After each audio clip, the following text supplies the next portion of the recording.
Hello, good people. Welcome to our show. Hello, bad people. Welcome to our show. Hello, welcome. Today we are going to discuss more about digital marketing and to touch very important topic about LinkedIn, how LinkedIn can make impact in your digital marketing strategy, how you can get a lot of results, especially for B2B, but I don't want to limit someone who pays attention to B2C because on LinkedIn you can get all clients. It's the same like on TikTok. I remember a few years ago, most marketers said we need to ignore TikTok for B2B. Today, all companies are there. It doesn't matter. So I think on LinkedIn it's the same. You don't need to limit your possibilities. If you can get organic reach, you can find clients. I'm so excited to discuss a lot more with Tereza Litsa. How are you? Hello, Anatolii. I'm good. How are you? Doing great. Uh, I'm grateful that you uh, decided to share more valuable insights on my podcast. You did it before, and yeah, I got a lot of value. Wanna get more? For me, it's important to learn to keep going, especially about LinkedIn. Mm, I spent so much time on LinkedIn, and I remember when I decided to stop my growth on other social media, YouTube, mm. Facebook, Twitter, um, because I decided to pay all attention to LinkedIn to get more results on this social media. And I think it's a good idea when you have no big audience on all social media, you can Yeah. grow in one social media, then extend with extra resources. So yeah, this strategy worked well for me. And today I want to learn more about LinkedIn. Teresa, before we start, just remind more about yourself, experience, background, and anything that can help our listeners to learn more about you. Well, I've been working in marketing for 11, 12 years. I started with content writing and social media back in the day. 12 years ago, Facebook was the primary source of focus on marketing. Obviously, things have changed so much since then. And my experience is a mix between B2B and tech for good nonprofits. So pretty much a good combination of like different audiences, but also useful because you get to understand the channels in a different way. And the last 6 months, I'm going pretty much freelance. So I'm working as a freelance marketer, helping companies and purpose-driven organizations in terms of marketing activities, social media, content, and LinkedIn is something that we discuss quite a lot, obviously, the last 6 months. Yeah, nice, nice. Once one of my friends asked me about my audience, and he asked where I get the most audience. I replied on Mm. LinkedIn. Yeah, He yeah, yeah. and he was Surprise. curious. What on LinkedIn? It's website for searching jobs. No, it's not.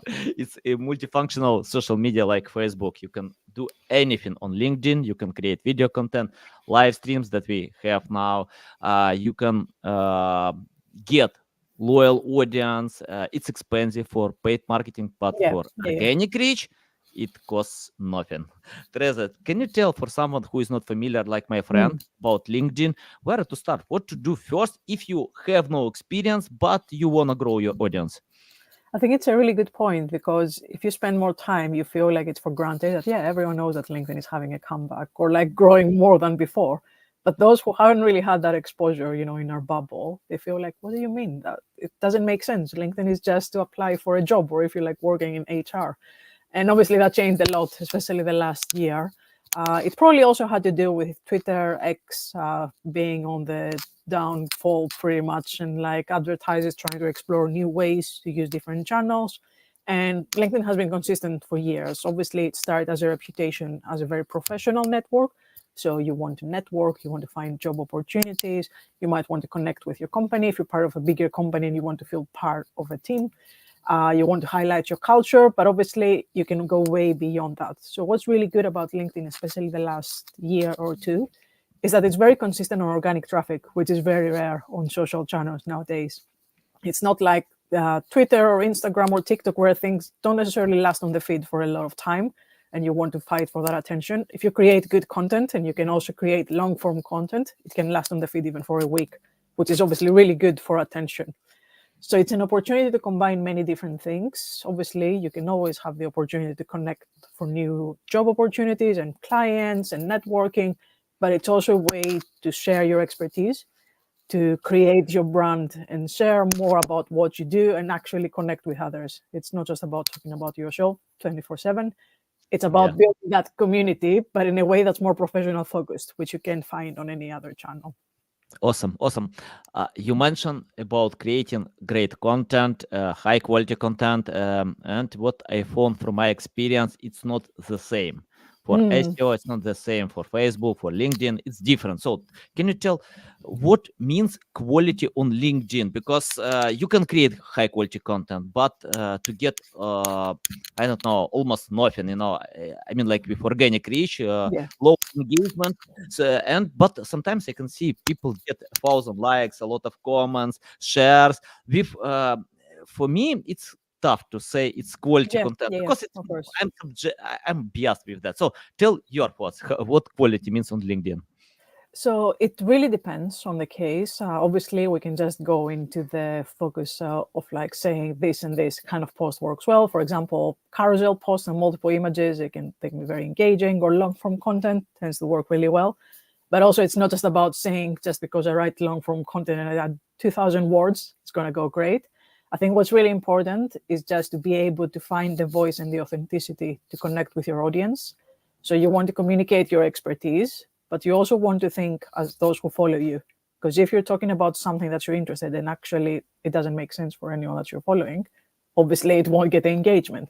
So you want to think of that two-way path. How can you make sure that you create content that's authentic? People are tired nowadays of just seeing the same old content, or you can just use ChatGPT and create so many posts. So you want to make sure that you stand out and you create content that communicates who you are. But at the same time, you also want to think the platform that you're using, and the channel in this case is LinkedIn. So what works? It's not necessarily about a specific way. So it's not one tactic. But if you think of the algorithm, at least right now, for example, creating more engaging content could be sharing something that feels authentic, maybe a photo of you, something that you've done recently, attended an event, or share a story that has to do with you. So what's something that really communicates who you are? Awesome, awesome. Okay, let's divide content with evergreen content and Mm. trending topics, breaking news. Can you tell how it's important to stick with one piece of content? Because I see different stories for different influencers. Someone can share just valuable insights.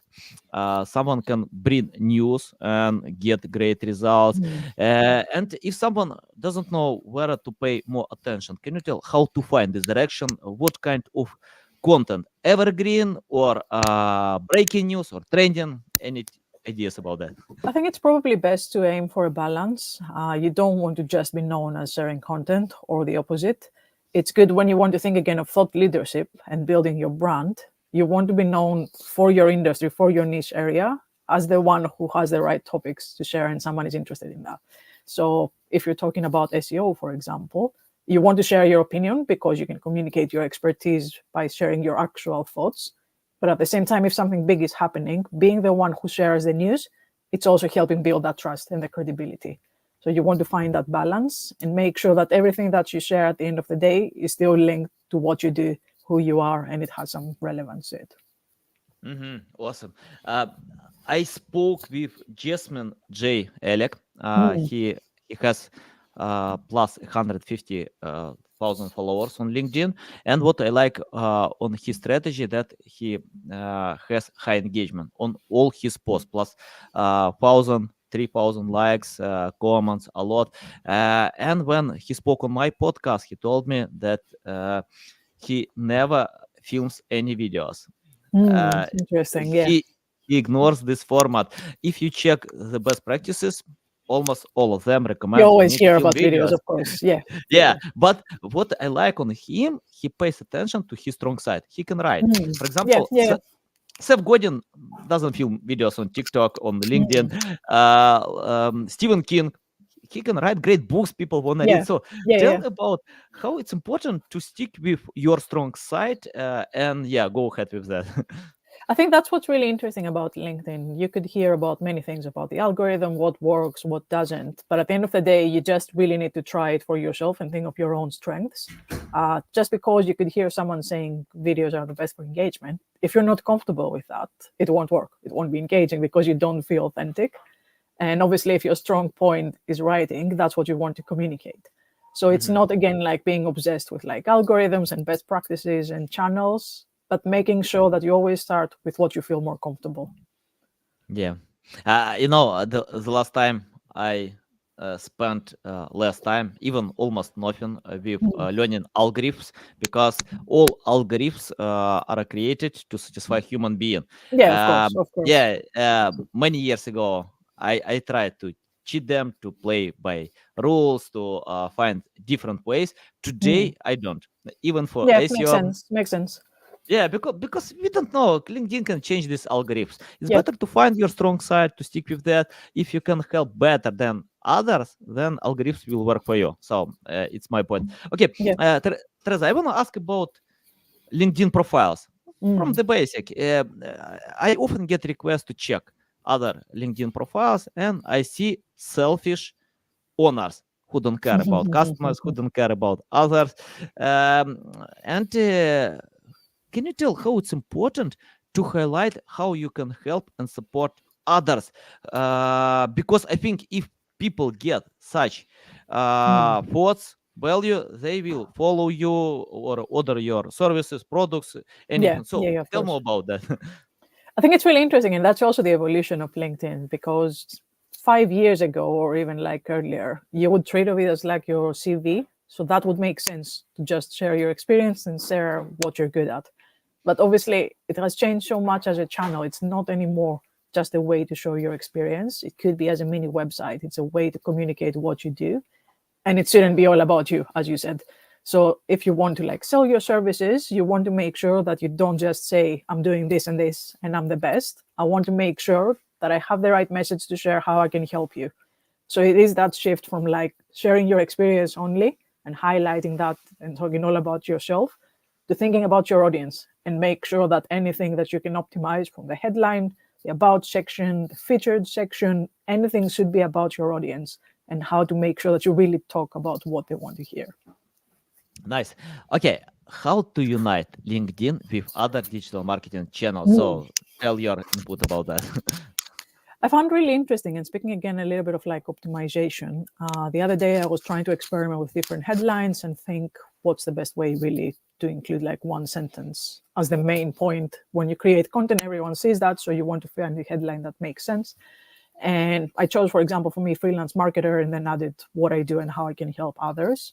And then when I went to search on LinkedIn freelance marketing, then my name would show up. So it's kind of like a way of thinking of the search optimization, starting within the channel and, of course, going outside the channel on how do you want to be known? What are the things that someone would want to find you? The kind of keywords that you want to have on your profile. And going outside, of course, LinkedIn, you want to make sure you are consistent, how you talk about yourself on your website, on other channels, to make sure that if someone wants to find about you, that they find the same things.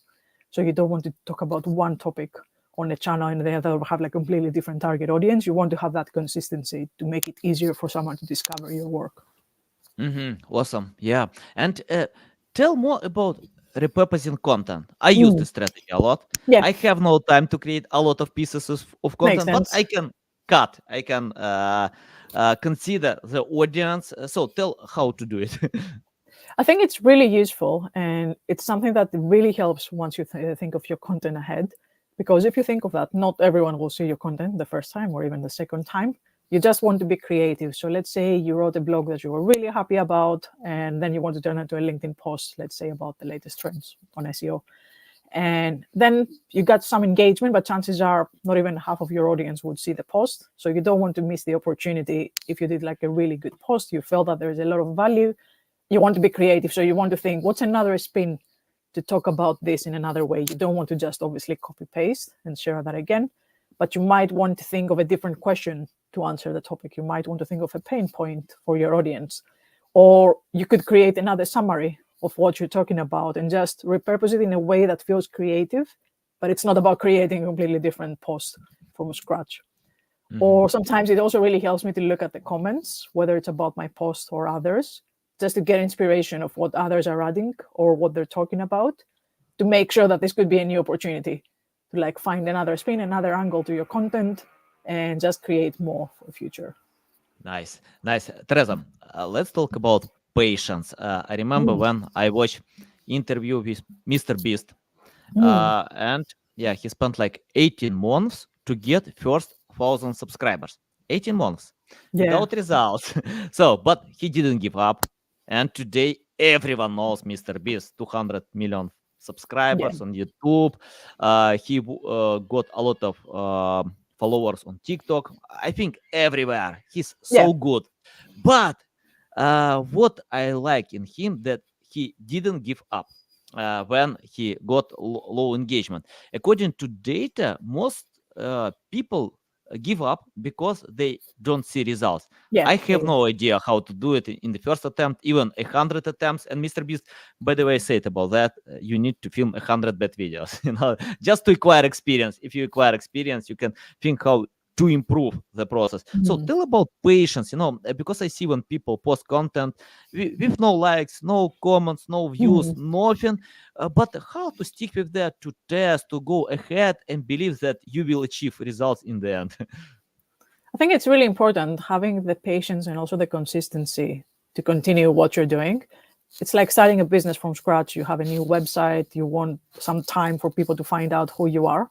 But if you believe that you have the expertise, that you know your audience, or you want to experiment with understanding your audience and how you can support them, then you should also be aware that it needs some time.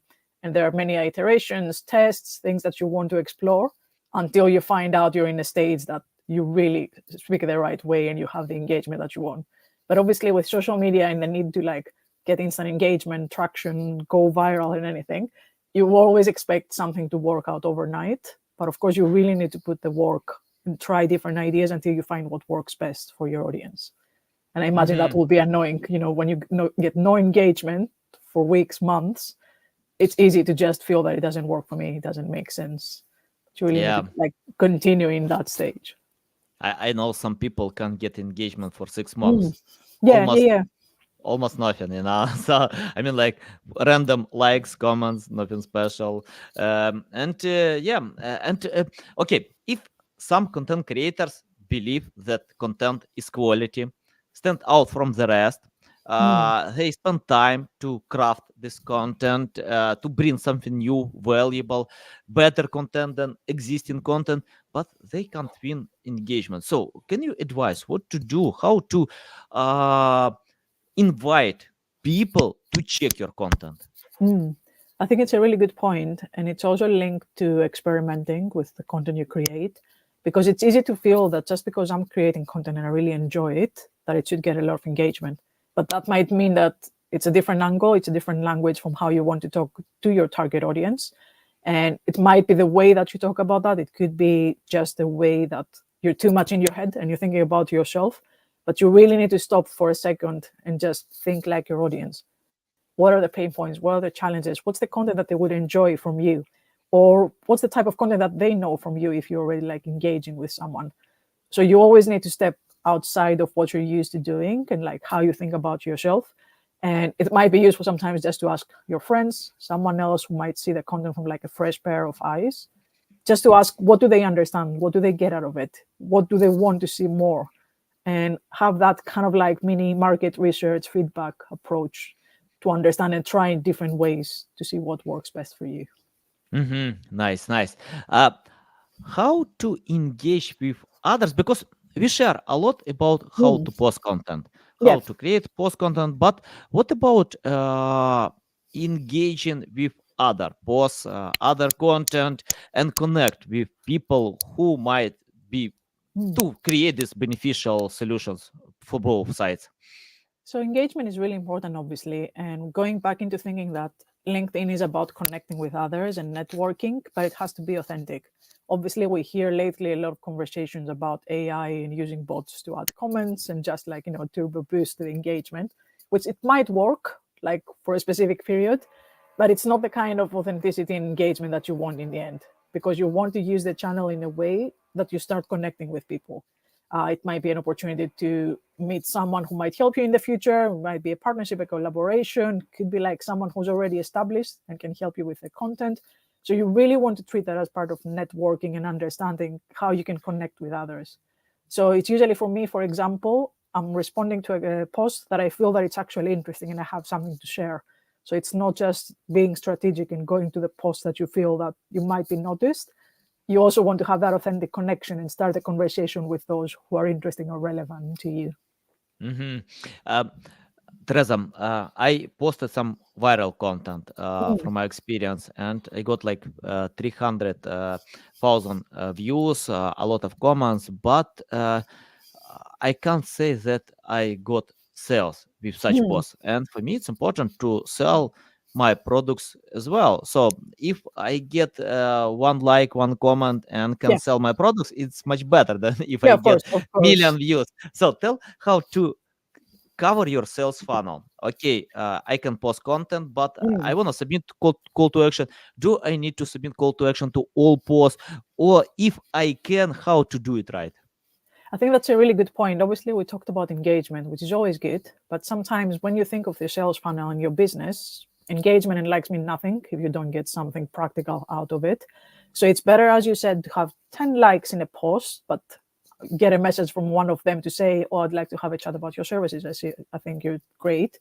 Rather than having, as you said, 100,000 views that don't really mean anything. It's just a broader audience.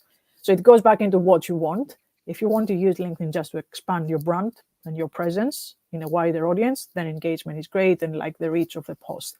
But if you want to treat it as part of your business and connect with others, ideally in a way to like have some sort of collaboration, partnership, or like connection, then you want to treat it as your sales funnel and add that to the content strategy. So when you're thinking of the content, you want to be a little bit more strategic. You want to find a way to communicate your value, your expertise, and obviously you don't want to sell on every single post. For example, I'm trying not to have a call to action on every single post because I want to make sure that there is that authenticity when you add the value, when you share a post, that it's not always about you saying, I do this and this and this all the time. So it feels like more valuable when you do that in moments that matter more rather than doing it on every single post because people can see behind that. So it's again thinking, how would someone else think about that? Mm-hmm. Uh, let's talk about consistency. I think consistency works for all social media. You need to be Yeah, consistent. of course. Yeah, and you can acquire experience with consistency. Even if you can't get results, you need to be consistent to learn how Yeah. to get the results. So, but I see when content creators misunderstand consistency and can confuse with frequency. So, tell Yeah, what it means consistency, frequency, and reply to this broad question. Of course, you can reply, it depends, but anyway, I get this question: how often to post? of How, course, of course. yeah, so your Yeah. tips about that. It's usually the first question you get about any social channel. And I don't think there's the perfect answer. Like I used to think that LinkedIn, it's probably best to post, let's say, once or twice a week because the posts last quite a while on the feed. So if I still see engagement 2-3 days after, I don't feel necessary that I want to create a new post because they can overlap in the algorithm and the feed. But at the same time, I also keep hearing about more creators that it's best to share more frequently content because you have more opportunities to show up on the feed. And it's something that I want to experiment with. It doesn't mean that you want to create every single day. And I agree, it's what you said. Consistency doesn't mean the frequency of posting. It doesn't equal the quantity in terms of like creating posts all the time. You want to make sure that you find a balance to the kind of content, first of all, to the commitment from your end. How often can you create good content? But also to what works in terms of like staying relevant and consistent. So it's better to post 2-3 times a week if you want to be more serious about it, or even once a week, but it's making sure that it's good content rather than just sharing every single day and just for the sake of, sharing a link that you read and not getting any engagement. So you want to think what's the right balance for you. There's no perfect answer in terms of like, this is the number of times you should do it every week, every month. But you want to find what works best for you and also experiment. If you share more posts in a week, how does that translate into like engagement? Or how is the reach affected? Because it's not just engagement, it's the number of times someone sees your content on their feed. Yeah, nice. Love it. Mhm.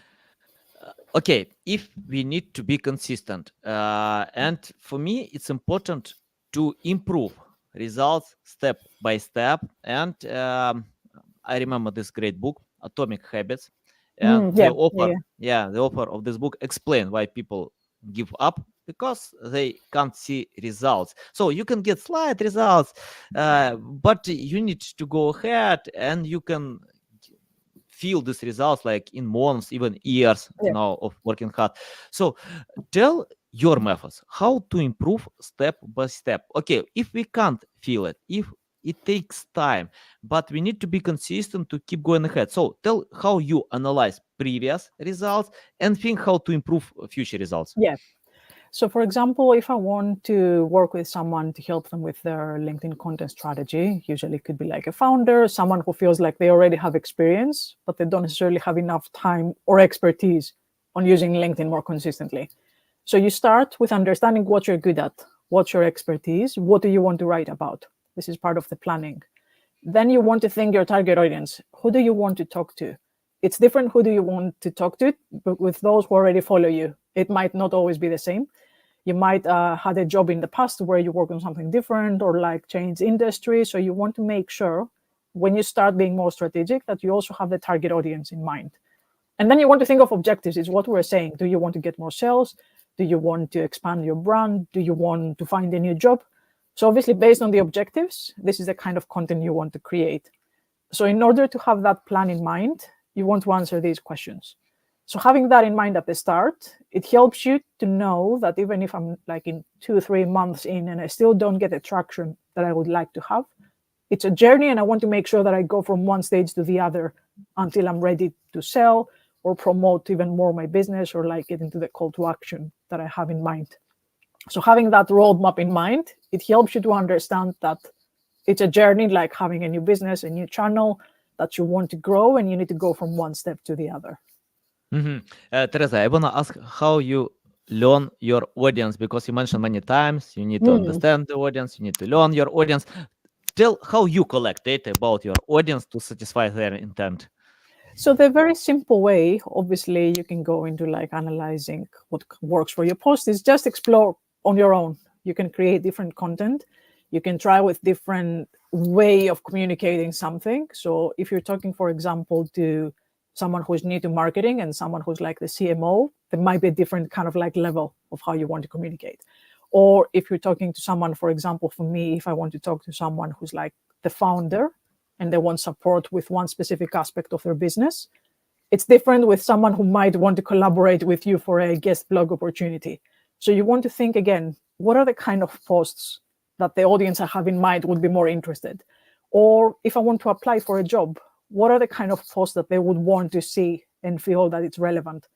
So that's pretty much like the practical way of experimenting and understanding your audience without necessarily obviously going into the advertising route or like exploring even further. It's more like test and learn.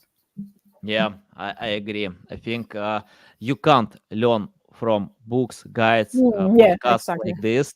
You need to practice. And I sometimes skip learning because I have no time to learn Yeah, of course. everything. We're impatient. We want to Yeah. like get it right from the beginning. Yeah, for me, it's more important to practice, to act, to test things. And I see great experts usually don't read a Yeah. lot of guides, books, courses. They usually test and act, and they get great results because of acting. So I recommend to anyone just act, as Teresa said to us. Yeah. And let's talk about mistakes. I made a lot of mistakes. I keep doing For sure. them, and I think you can't achieve results without doing mistakes. Especially if you start from scratch, you need Yeah. to make a lot of mistakes. But it's important. It's not I can't say mistakes are mistakes. It's learning. You can learn from It's them. lessons. So Yeah, yeah, yeah, exactly. so tell mistakes that we can avoid. For example, okay, I need to do mistakes. I can learn from them. But if you can list mistakes that we can avoid, will be great. I think it's what you said earlier. It's definitely good when you think of LinkedIn to not just talk about yourself. So just because you want to sell a service or promote something specific, it doesn't mean that it should be all about you. At the end of the day, it's not you who would be the target audience. You want to think, what would someone be interested in? How can you talk in their own language? How can you help them? I can help you solve this, and this is the kind of language that makes sense for someone. They don't want to know how good you are. They want to see that in practical ways. So it's probably the first thing I would say for someone on LinkedIn. Try and forget that it's all about you and make it about those that you want to reach out to. Yeah, exactly. Yeah, love it, love it. Awesome, awesome. Teresa, I want to speak about you. We work in marketing, and marketing is a quickly changing world. Many things are going on fast.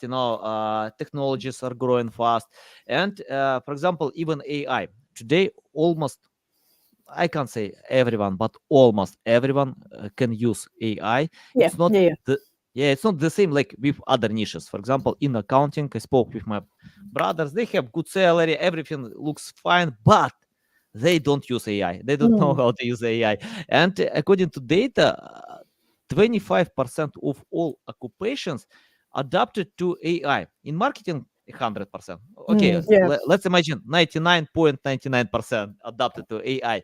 So I want to ask you how you adapted to AI and how you are going to, I don't know, like to increase your resources and time with AI. I think the most important thing, especially as you said, for marketers, you really need to understand the different ways of making the most of your work and like being efficient. I spent more time on training and like reading things because things change so quickly. Obviously, nobody's an expert. You can't really catch up. But it's really important to be able to have an understanding because that's the best way to think of the right tools afterwards. So I spend a lot of time on ChatGPT just trying to understand on my own on the kind of prompts that will make sense on how to save time. I use it mostly for brainstorming. And when you have like notes from calls or like thoughts you have, like just organizing them more. So you have like that thought assistant who helps you like create things that will take a lot of time and taking the manual aspect out of it. But also it's about like just understanding the different ways it can also help you in the future. So for example, I might just input like all the data from like my LinkedIn post the last 2 months and try to get some insights out of it. So all the things that could be manual, and it's really about just exploring use cases on your own because there are so many use cases that we feel like we don't have enough like ideas. As long as you actually try that, you just explore it on your own what works best. And obviously we're only at the start, which is like a long way to go yet. Yeah, nice, nice. And Teresa, let's imagine I want to cooperate with you. I want to get Mm, your services, yeah, but I want to be honest. A million other freelancers, of course. Yeah. marketers, agencies. So, can you tell what is your strong side? Why you are better than others today? I think I would say it's probably the mix, starting with an editorial background and jumping into social media and marketing. It's really understanding the mix between content and marketing. You want good content, you want to create copy that makes sense, but at the same time, you also need to be good at marketing and selling it. So having that overlap, especially on social media, when you understand how each channel works, it helps you have that strategic thinking, but also the practical understanding on how you can make it work for yourself. So you can help to craft this content and create the strategy. Yeah. So both content strategy, we can have the conversation in terms of like the narrows of like specific things that you want to focus on, themes and objectives for the year, for the month, for the quarter. But at the same time, also practically helping if you feel that you're busy creating the content, like with ghostwriting and thought leadership for LinkedIn, for example, being that strategic support that's also like practical for implementation. And tell how you find writers or authors who can help to create high quality content. And let me explain why I'm asking about that, because many years ago, like in Mm. 2008, I had a team of writers who wrote about anything: weight loss, I don't know, how to learn French, how to play guitar, anything. Mhm. Google ran well, but today Google fired all this team. Okay, I did it, but Google helped me to fire these people. But today I search for experts, and Yeah, I usually, yeah, I usually start myself. For example, I got 16K for consulting services about online games. What I started to play this game. yeah, You know, yeah, yeah.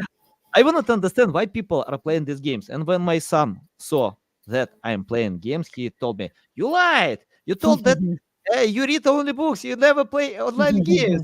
But I replied, I got money for that to play these games. What? No, no, I play a lot more than you, but nobody pays me. Why someone stupid can pay you? You're not experienced like me. You can't be because I can learn. It's part of the process. When I started to help in trading, investing Mm, niche, I trade. I even mm, lost 11K, mm. to learn how it works, because I won in the beginning 5K, then I lost 16K, but I learned the process, that's okay, to lose money, to learn how it works. And I think it's important to understand the product. It's important to cooperate with writers who can Yeah, craft the content, yeah, yeah, and yeah. I usually search for experienced people who can do it. So tell your thoughts about that. How you find someone who can help to create this content? So I think it's really important what you said, having the expertise, especially if you want to go niche in specific areas and industries, to make sure that someone really understands that, because it's easier to tell with the experience if you're focusing in one area or if you've done it before, that it's easier to communicate what you want to do. So it could be part of like different Slack communities of like writers and marketers that I'm part of. I also use LinkedIn if I feel that I want to connect with others, and just usually trying to be proactive before you want to write for the person. So who's in my network that could be useful, or who's the right person to ask that they can recommend to the right people. So again, going back into like using the channel as a way to connect with others and think of the network that you can build also for future needs, anything that you might want. Yeah, nice. Yeah, it's not simple to find Mm. great Yeah, of experts. course, of course. It takes time. And for example, I found writers for investing trading niches. I spent like 16 months. Mm. Yeah, to find great people. It's not like I found them after 16 months. Someone I found after 3 months. Then I found another one. But it takes time to find great Yeah, people. yeah, yeah, It's makes not like sense. yeah, it's not like to go to Upwork, join and Yeah, find yeah, of course. a Yeah, hundred people for a few it's always minutes. that approach. Yeah. Yeah. And Teresa, I have the question about your experience. It's my common question. I often Mm, ask all speakers on my podcast because I found that I have students who are learning from scratch, who mm. are looking Yeah, for ways how to learn from scratch, and I have business owners, founders who wanna get the basic before cooperating with experts. And I mm. found it works well. If you don't know how it works, it's tough to Yeah, of course, of achieve course. great Yeah, results from yeah, experts. And I was on the same boat. I usually try myself, everything. Even if I'm not going to jump on that, I can learn to figure out how to find experts who can help me because we can speak in one language. And mm. when I started PR, I failed. I failed with all my press Yeah, releases. I wrote a bunch of them. I failed with pitching, but I learned how it works. yeah, of course, Then of course. yeah, then we found specialists who can write press releases. We found specialists who can pitch them, and we got mentions investing.com, Mm. CNN, Bloomberg, Dow Jones, many big websites because of failing before. So I Yeah, want to yeah, yeah. ask you, if you need to get the basic about LinkedIn, about modern marketing, what will you do if you started from scratch? So I think it's a combination of learning. So I always try to look at courses, but not in the traditional way, something that feels boring and looking at the things that everyone is talking about. It could be directly from a creator, someone who has done it and they want to share a more specific way of how it works. It's usually following people that I feel that what they're writing is interesting. So LinkedIn again really helps, not just about the channel in its own, but learning lately. I feel like I'm learning many things. And just really, I start with Google searching really if I feel like I want to read specific websites or like kind of content that I feel like it would help me. And at the end of the day, it's what you said. Like you can do some training and read some theory, but it's really about practice and making sure that you try it on your own to understand what you feel more comfortable and what are the gaps that you want to find more specific answers, really. Nice. And I have my final question. Be ready Of about this course. question. I wanna ask you, take your crystal ball and Mm. let us know what kind of future will be in LinkedIn because Ooh, today a exciting. Yeah, a billion people are on LinkedIn. A billion people, a lot of people. Crazy. Yeah. Yeah, but things are changing fast. For example, Facebook acquired a big audience, then to change Mm. algorithms, and today it's tough for brands to get this organic reach engagement. You need to Yeah. pay Yeah. Yeah. for this marketing. So, uh, tell your thoughts about LinkedIn future and how we can adapt to this possible future. I think what's really interesting with LinkedIn, and we wouldn't necessarily predict that 5 years ago, is that it seems to be on a good path right now, and it's definitely going to be important in 2014. Yeah, 2024, 2014. It feels like Mhm. we're a little bit behind. And yeah, it feels like it's probably going to be one of the most discussed social channels, especially for organic marketing. And we also see a boost of creator led content and thought leadership. So it's not just about anymore thinking as a brand. I want to focus on my company page, and this is where I'll get the content. You want to maximize your network and your connections and tap into the trust of having that authentic relationship, whether it's like your founders, whether it's someone who's like more established and has a credibility in your network. So you want to tap into that employee advocacy and make it more authentic. So there's an interesting shift pretty much from only for a job seeking platform that used to be for years to a more creator led and thought leadership marketing and collaborations. So it's definitely going to be a channel that has more interest. And it's not just for B2B. I'm seeing more companies really also on B2C that spend more time because they understand that if it gets good organic reach and engagement for me, then that's where I also should be. And yeah, it's definitely something to look at, and it's good to see how like even like with engagement benchmarks and things, how it's really like on the top channels for all the different industries. So it's usually Instagram, LinkedIn, and TikTok, depending on the industry and where you are. These are the channels in terms of organic, really. Awesome, awesome. Love it, Teresa. It's a big pleasure to get on my Always show. a pleasure. Thanks a lot for sharing all these Thanks so valuable much. bombs. Yeah, you know how to share valuable insights. Tell the best way how to keep learning from you, how to reach out to you, how to follow you.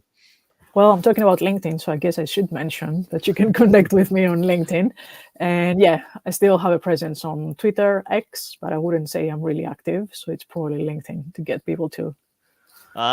Elon Musk is That's a working whole hard. other story. Yeah. Yeah, he can break any card, so you are still there because Elon Musk needs more time. Yeah, of course, of course. We'll see. I hope everything will be fine, including Elon Musk. He is great to change this world, but probably he's not good on social media. I don't know, but we'll see. I don't know. I We'll see. hope. Yeah. Yeah, it doesn't matter. Elon Musk or someone else. All social media exists to earn money, to get Yeah. revenue. Yeah. Yeah. Yeah. So they can change the strategy, they can change algorithms, you can lose it, but it doesn't matter what's going on in the future. You need to switch attention Yeah. where attention is going. So if it will be virtual reality, augmented reality, Mm. chatbots, it doesn't matter, Yeah. Yeah. but Yeah. if you have experience to create high quality content on LinkedIn, on other social media, you It's will be always great. good value. Yeah. Exactly. Yeah, Yeah. you have this experience to adapt to any other channel. Yeah. Teresa, thanks a lot. Exactly. A big Thanks so pleasure. much. Really enjoyed that. Yeah, guys, if you wanna connect and follow Teresa, you can find the link in the description below. I recommend to anyone to follow too because you can see a lot more value. Okay, guys, love you. See you.